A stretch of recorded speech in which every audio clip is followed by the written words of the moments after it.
जब breast feeding की बात आती है तो कॉमनली एक नई माँ को ये सुनने को मिलता है कि अरे ब्रेस्ट फीडिंग तो नेचुरल है, हर बच्चा सीख लेता है, हर माँ को आ जाती है, इसमें कोई प्रॉब्लम नहीं होती है, बस तुम्हें बच्चे को अपने से लगाना ही तो है, बच्चा अपने आप दूध पी लेगा। लेकिन क्या प्रॉब्लम्स होती है शायद वो माँ ही जानती है। एंड ये बहुत सारी मॉम से मुझे सुनने को मिलता है कि मैम हम ब्रेस्ट फीडिंग नहीं करा पा रहे हैं, जिसके बहुत सारे रीजंस हो सकते हैं, बट कॉमन प्रॉब्लम होती है कि मदर को लैच कराने में मुश्किल होती है। काफी मॉम्स मुझसे पूछती है कि मैम हम ब्रेस्ट फीडिंग नहीं करा पा रहे क्योंकि बच्चा लैच ही नहीं कर रहा है, ठीक से मिल्क आता ही नहीं है, मुझे समझ ही नहीं आता कैसे बच्चे को लैच कराऊं, और कभी कभी लगता है कि शायद मेरा मिल्क ही नहीं है, और कभी कभी ऐसा लगता है कि शायद मुझे दूध ही नहीं आ रहा इसलिए बच्चा लैच नहीं कर रहा। तो बहुत सारी क्वेरीज होती हैं, बहुत सारे क्वेश्चंस होते हैं स्पेशली न्यू मॉम्स के पास, और समझ ही नहीं आता कि क्या करें। तो चलिए आज इस वीडियो में हम बात करेंगे कि ब्रेस्ट फीडिंग कैसे करानी है। सो ब्रेस्ट फीडिंग के दो इंपॉर्टेंट कंपोनेंट है, एक है पोजीशन एंड दूसरी है लैच, कि कैसे कराना है। तो सबसे पहले हम लैच के बारे में बात करते हैं कि जब आपको बच्चे को ब्रेस्ट फीड कराना हो तो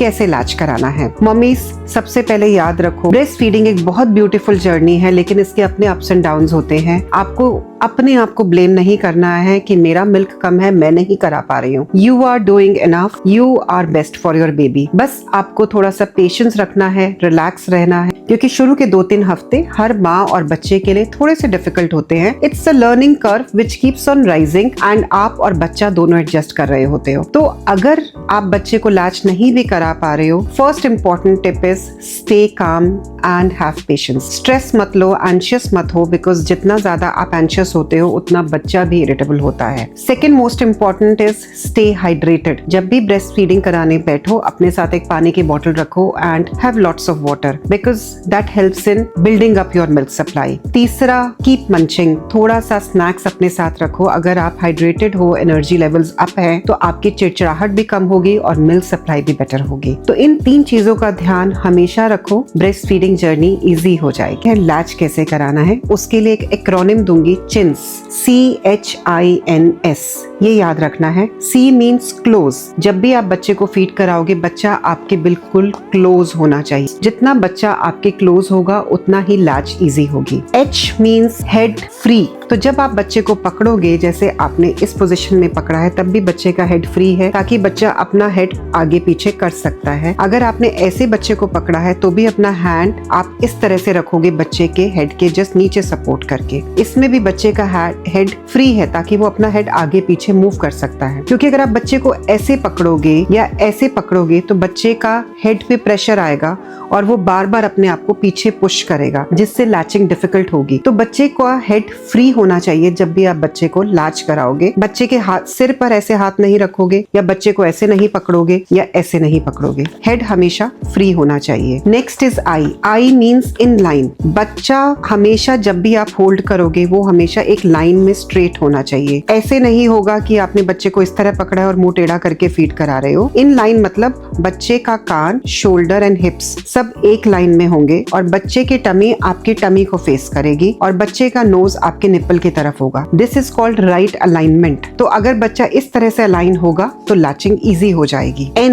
मीन्स नोज टू निप्पल। जब आप फीड कराते हो तो कभी भी बच्चे के माउथ में निप्पल नहीं डालना है। जब आप फीड कराओगे तो बच्चे का माउथ निप्पल की तरफ नहीं होना चाहिए। देखिए ऐसे नहीं होना चाहिए, क्योंकि जब आप माउथ निप्पल की तरफ लेके आओगे तो बच्चे के मुंह में सिर्फ निप्पल जाएगा और वो सिर्फ निप्पल पे ऐसे ऐसे बाइट करेगा, जिससे दूध नहीं आएगा और वो पीछे की तरफ पुश हो जाएगा। तो जब आप लैच कराओगे तो बच्चे की नोज निप्पल की तरफ जानी चाहिए ऐसे। इससे जब बच्चा बड़ा मुंह खोलेगा तो उसके मुंह में पूरा ब्रेस्ट का टिश्यू जाएगा लाइक दिस, और वो यहाँ पे प्रेस करके फीड करेगा लाइक दिस। तो इससे सकिंग अच्छी होगी, मिल्क सिक्रीशन होगा और बच्चा आराम से फीड कर पाएगा। जब आप ऐसे कराते हो तो बच्चा यहीं पे दबाता है, प्रेस करता है। यहाँ प्रेस करने से आपको ब्रेस्ट फीडिंग पेनफुल होगी, दूध नहीं आएगा और बच्चा छोड़ के पीछे की तरफ पुश हो जाएगा। S मतलब सस्टेनेबल, मतलब it should be comfortable for both you and your baby. तो हमेशा ऐसी पोजीशन में बैठो जो जो आपके लिए और आपके बेबी दोनों के लिए कंफर्टेबल हो। फीड कराते हुए आपको ऐसे नहीं झुकना है, बच्चे को अपने पास लेकर आओ like this and make yourself comfortable with a back rest. हमेशा अपने आसपास पिलोज रखो, अपने ऊपर ऐसे पिलोज रख के बच्चे को सपोर्ट कर सकते हो जिससे आपकी बैक पे प्रेशर ना आए। और बच्चे को लैच कराने के बाद हमेशा आराम से पीछे होकर बैठो। Bring baby closer to you rather then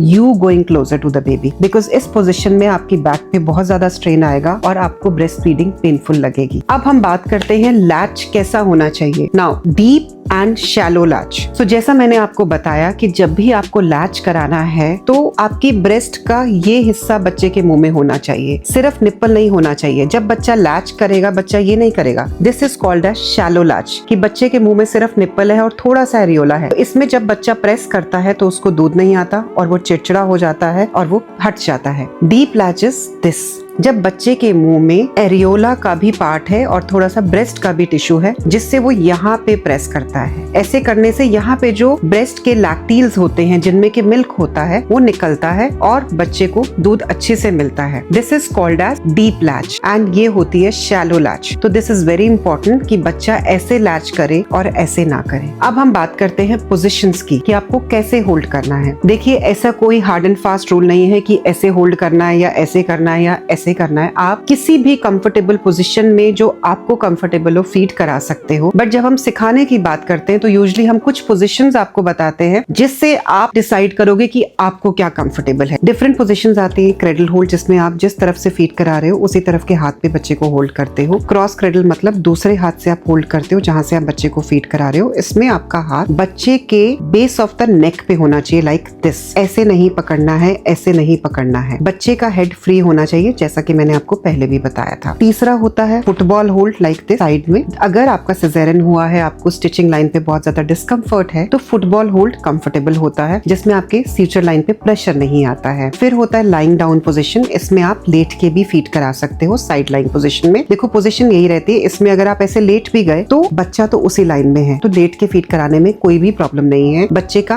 alignment ठीक होना चाहिए। तो फीडिंग पोजीशंस इतना मैटर नहीं करती है जब तक आपने बच्चे का अलाइनमेंट और बच्चे को पकड़ा ठीक से है। जिस पोजीशन में बच्चा कंफर्टेबल हो उसमें आप करा सकते हो। कई बार बिग ब्रेस्ट के साथ प्रॉब्लम आती है कि आप कढ़ ही नहीं पा रहे हो ब्रेस्ट को, या वजन इतना आ रहा है कि बच्चा नहीं फीड कर रहा है। उस केस में आप अपनी ब्रेस्ट के नीचे पिलो रख के ब्रेस्ट को सपोर्ट कर सकते हैं जिससे आपके हाथ पे प्रेशर ना आए। और बच्चे को आप लेड बैक पोजीशन में फीड कराइए, मतलब पीछे होकर बच्चे को ऐसे लैच कराइए। इस पोजीशन में आपका ब्रेस्ट का मैक्सिमम वेट पीछे की तरफ जाता है और बच्चे के ऊपर नहीं गिरता है और बच्चा आराम से लैच कर पाता है। तो जिन मदर्स की बड़ी ब्रेस्ट होती है उनमें ये प्रॉब्लम काफी कॉमनली आती है कि वो बच्चे को ठीक से लैच नहीं करा पाती हैं। उस केस में सजेस्ट करूंगी कि आप पिलो लीजिए, फीडिंग पिलो या कोई भी नॉर्मल पिलो से ब्रेस्ट को सपोर्ट करके थोड़ा सा पीछे लेड बैक पोजीशन में बच्चे को लैच कराएं। लैच करना इजी हो जाएगा। सो आई होप मैंने आपको क्लियरली समझाया है कि बच्चे को कैसे होल्ड करना है, कैसे लैच कराना है। फिर भी कोई कंफ्यूजन है या फिर भी आपको प्रॉब्लम आ रही है, आप अपने लैक्टेशन कंसल्टेंट या पीडियाट्रिशियन से मिलो। ब्रेस्ट फीडिंग डिफिकल्ट नहीं होनी चाहिए, पेनफुल नहीं होनी चाहिए। अगर बच्चा करेक्टली लैच कर रहा है तो ब्रेस्ट फीडिंग बिल्कुल भी पेनफुल नहीं होती और हर मदर के लिए इट इज